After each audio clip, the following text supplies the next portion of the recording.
Cindy Riemer, and I was part of the medical team. So Lawrence did the dental part, and we had a medical group. It was called Mobile Medical Clinic. So basically they threw us in the back of a cantour, or I would call it a human cattle truck.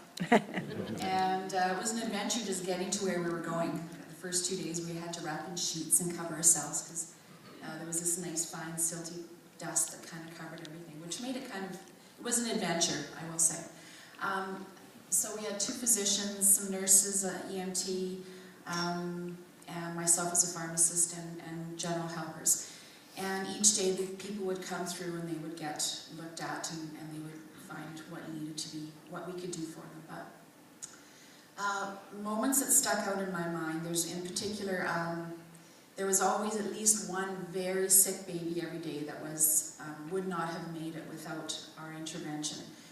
And what I was always impressed with was in the most bleakest of situations where the physicians had minimal materials, minimal diagnostic tools, they were able to help these people. And I know, you know, we didn't cure cancer there, you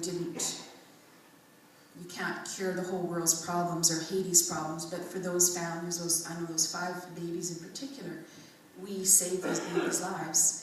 We being, I mean, all I did was hand over a vial of medication, but I felt a little bit of a part of that. But so for those families and those babies, we did make a difference. So it's very moving.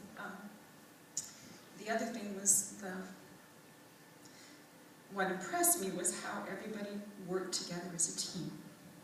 Whether what we were doing, everybody pulled together when there was a need, a very sick child or a very sick person. There was no barriers or boundaries, whether they were Haitians or our medical group. Everybody worked phenomenally together. And it was wonderful to see. And personally, I came away with a whole bunch of new friends. So I had an awesome time. I learned a lot. It was challenging at times, but it was worth it, and I was very blessed. So, and the final thing is, I just want to give a bit of a kudo to my husband, but he's been doing these trips since we were very first married, and it's kind of was his passion to do the trips. And then in the latter years, his passion was to encourage other seeds and get other people to go out and do these trips. And so I see him taking a back seat today, but I sort of feel that this is part of his legacy, as he encouraged people and these kind of things to happen. So I give kudos to my husband. So that's it for me.